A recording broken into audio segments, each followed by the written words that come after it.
Alright, Miss Walker, here's the 24 scale Dodge Charger that you asked me to build for you. Again, 24 scale. This was the model kit that we ordered, as you recall. And so I've got it built up and everything put together and lit up, and she's finished. You can see the motor. I guess your son, if he wants to detail it out, he can. To be honest with you, didn't take the time to do it. It's easy enough to do. Look at it. I'm sure he knows what the inside or under the hood looks like on his Charger. You can do a little detail in there, a little white paint and some aluminum paint, and looks adds a little bit to it. Try to get the doors open here. The front doors, if I can get my. There we go. These have windows on them, so I'm not used to these cars having the windows on the front doors, but this one does, so they're harder to get open. So the doors open, the trunk does not open. As you saw earlier, the hood does open. The equipment inside, radio equipment, got a MDT in there. It does have an interior work light that you asked for, all of that. With our emails, I think we discussed you wanted blue strobes in the grill, flashing headlights and fog lights, which I used one of my circuit boards on that to give them a pretty cool little effect. One of my circuit boards that I use, or that I have for my true wig-wag pattern circuit board. There's your blue strobes on the rear deck, and then flashing tail lights. And I'm going to make a license plate I meant to do that, forgot all about it. Make a license plate. I saw the plate on his car, so I'll make a license plate to match that one as well.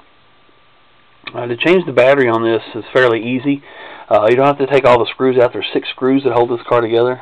2 here, 2 in the front, and 2 right here in the rear by the mufflers. What I did, if you can see it, I took the trim the edges of the mufflers just a little bit, so you can get a screwdriver in there a little bit easier. To change the battery, it's a 9-volt battery inside. All you got to do is take those 2 screws out, just these 2, and you can actually pull this bumper off, and then it'll separate just enough to be able to pull the battery in and out. So it works really well. You don't have to take all the screws out and end up taking everything apart. With it being this type of model, it's hard to take everything apart anyway, since it is a plastic or a model kit with a metal body. A lot of gluing and a lot of time going into building one of these. So I'll go ahead and turn the switch on.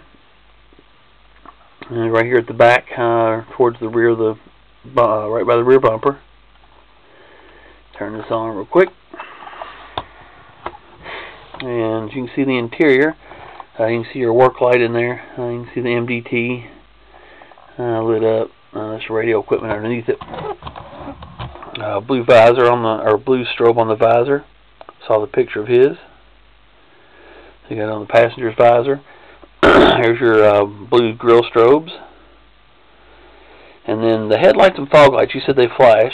Used one of my wig-wag circuit boards that I build to give them a really cool flash pattern. I'm sure you can see that.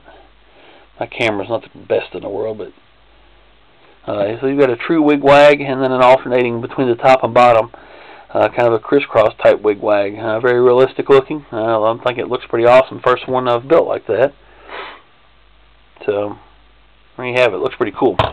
Looks better in person than it does on the camera for show. There's your blue strobes, overhead lights, knocking those out a little bit. Anyway, you can see your blue strobes in the rear deck, and of course flashing tail lights. So there you have it. I appreciate the order, and I'm glad I finally got to get it taken care of. And like I said, this especially took quite a long time to build. I've probably spent close to 12, 14 hours on this today, mainly because, like I said, it is a model kit, so the engine itself has like 20 different parts to sit and glue together, and then of course that just leaves a lot less room in here. Most of these cars just have a little piece of plastic for the motor, where this is a full motor on this, and headers and everything. So a little bit different getting the wires routed and everything in here to get everything to fit in a car of this nature. Since everything's so detailed on it. But anyway, the chrome wheels, you said the blacked out the chrome grill, so it's all blacked out too to match his more closely. Couldn't tell if his had any antennas on it or not. I'm sure it does. But what I'll do, I'll just put a little bag, a little Ziploc baggie with a couple or three antennas in there, and you can just kind of glue them on. Like Elmer's white glue works fine. If you're going to use super glue, just use don't even use a drop. I mean, it's just like a pinpoint, touch the pinpoint to the drip and put it to the base of the antenna and stick it on there. You don't need a lot of glue. That glue will mess this paint up. So you're better to use like a goop type glue, like a rubber cement or something that won't, mess the paint up if the antenna does happen to come off. So anyway, there you have it. I'm going to quit rambling on. I know it's late, blah, blah, blah, and I keep talking when it's late like this. So just want to let you know I got it finished up. Show those headlights one more time because they look pretty cool. Anyway, I'm kind of proud of that, can you tell? So anyway, I got it finished up. I appreciate the order, and I'll try to get it mailed out this week at some point. I've got quite a bit to mail out tomorrow, which I still need to box all that stuff up, so I need to get it shipped out. So I doubt that I'll get this one boxed up. But anyway, video's done, and like I said, I appreciate the order. Thanks.